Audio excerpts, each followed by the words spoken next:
안녕하세요. 종로구 대학로 146번지에서 여러분의 비뇨기 건강을 든든하게 지키고 있는 더 서울 비뇨의학과 의원 추민수 원장입니다. 진료실에서 상담하다 보면 정말 억울한 표정으로 이렇게 묻는 분들이 많습니다. 원장님, 저 진짜 콘돔 꼼꼼히 썼거든요. 그런데 왜 성병 검사에서 양성이 나오죠? 오늘은 이 질문에 대한 명쾌한 해답과 비뇨의학과 전문의가 알려주는 절대 안 찢어지는 올바른 콘돔 사용법, 여러분이 흔히 오해하시는 구강성교와 대중목욕탕 감염의 진실, 그리고 일상 속에서 성병을 막을 수 있는 확실한 추가 예방 꿀팁까지 오늘 영상 하나로 딱 정리해 드리겠습니다.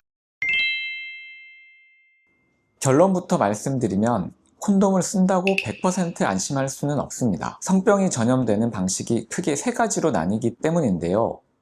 첫 번째는 체액을 통해 감염되는 성병입니다. 인질, 클라미디아, 에이즈 같은 것들이죠. 이런 균들은 정액이나 질 분비물이 교환될 때 옮기기 때문에 처음부터 끝까지 콘돔을 제대로 쓰면 예방 효과가 아주 뛰어납니다. 하지만 여기서 많은 분이 실수하는 것이 있습니다. 바로 관계 중간부터 콘돔을 끼는 경우입니다. 사정전이라 괜찮다고 생각하시겠지만 사정전 나오는 여러 분비액 안에도 이미 수많은 바이러스와 세균이 섞여 있기 때문에 이 짧은 과정에서도 충분히 감염이 일어날 수 있습니다. 문제는 두 번째, 피부 접촉으로 감염되는 성병입니다. 곤지름을 유발하는 인유두종 바이러스인 HPV, 그리고 헤르페스, 매독 등이 대표적입니다. 이 녀석들은 체액 없이 피부가 맞닿는 것만으로 전염됩니다. 콘돔이 음경을 가려주지만 뿌리 부분이나 고환, 회원부 주변 피부까지 덮어주지는 못하는 거죠. 바로 이 사각지대를 통해 감염이 일어나는 것입니다. 세 번째는 많은 분이 간과하는 구강성교를 통한 감염입니다. 진료실에서 정말 많이 듣는 질문 중 하나가 삽입은 안 하고 구강성교만 했는데도 성병에 걸리나요? 인데요.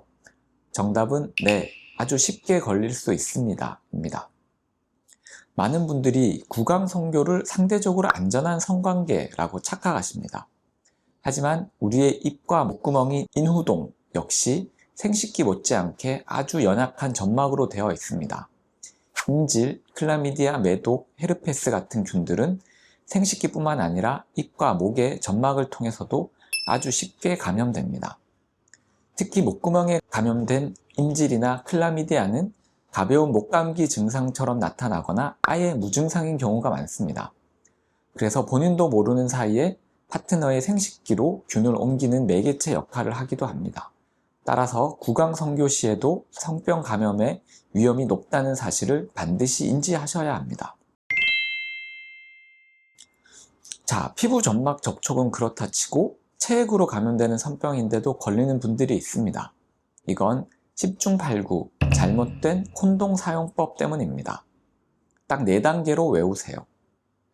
1단계입니다. 포장지를 뜯을 때 이빨 금지. 손톱이나 이빨로 급하게 뜯다가 미세한 상처가 나면 100% 찢어집니다.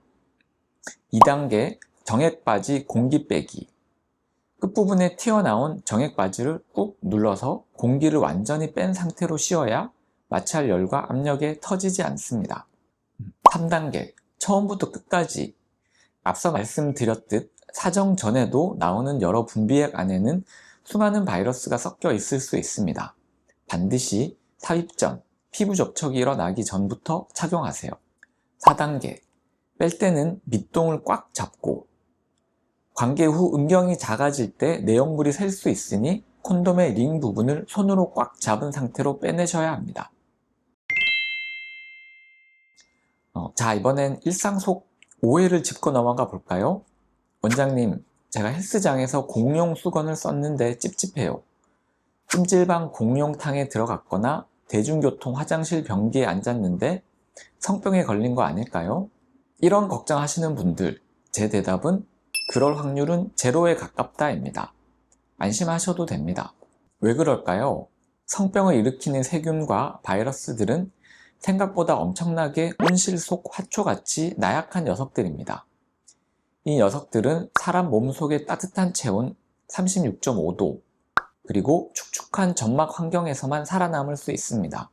우리 몸 밖으로 나와서 건조한 수건, 차가운 타일 바닥, 공기 중에 노출되는 순간 물 밖으로 나온 물고기처럼 아주 짧은 시간 안에 말라 죽거나 전염력을 완전히 잃어버립니다.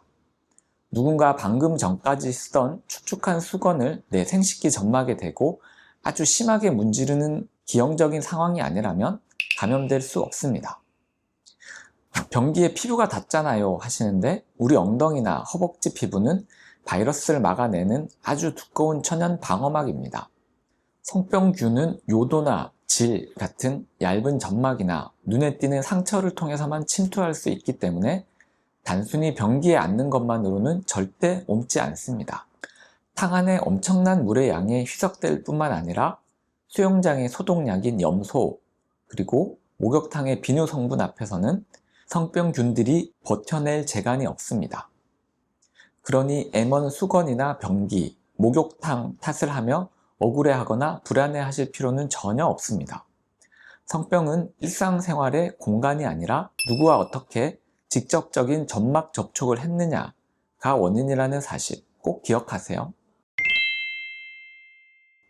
그렇다면 콘돔 말고 일상생활에서 실천할 수 있는 다른 예방 꿀팁은 뭐가 있을까요? 서울의대 교수 출신 비뇨의학과 전문의로서 3가지 더 알려드리겠습니다. 첫 번째, 관계 직후 소변 보기입니다. 귀찮으시더라도 관계 후에는 바로 화장실에 가세요. 소변을 시원하게 보면 요도에 묻어 있을 수 있는 세균과 바이러스를 물리적으로 씻어내는 아주 탁월한 효과가 있습니다. 둘째, 폭용수술의 예방 효과입니다. 많은 분들이 폭용수술은 그냥 냄새 안 나게 하는 위생 목적인 줄만 아시는데 사실 아주 강력한 성병 예방 목적도 있습니다. 이유는 크게 2가지입니다. 귀두를 덮고 있는 포피 안쪽은 따뜻하고 축축합니다. 세균과 바이러스가 번식하기에 이보다 완벽한 인큐베이터가 없습니다. 수술을 통해 이 공간을 없애는 겁니다. 보통 성병 바이러스는 성관계 시 생기는 눈에 보이지 않는 미세한 상처를 타고 몸속으로 들어옵니다. 포피 안쪽 점막은 아주 연약해서 상처가 나기 쉽지만 폭용수술을 하고 나면 노출된 귀두 표면이 살짝 두꺼워지고 단단해집니다. 각질화가 되는 것입니다. 일종의 천연 방어막을 입는 셈입니다. 실제로 세계보건기구인 WHO에서도 폭용수술이 에이즈 감염을 무려 60%나 줄여주며 헤르페스나 곤지름 예방에도 탁월한 효과가 있다고 공식적으로 인정하고 있습니다. 게다가 내 파트너의 자궁경부암 발생 위험까지 낮춰주는 아주 이타적인 수술이기도 합니다. 셋째, 파트너와 함께 검사받기입니다. 성병은 고정적인 파트너와 신뢰할 수 있는 관계를 맺는 것이 기본입니다.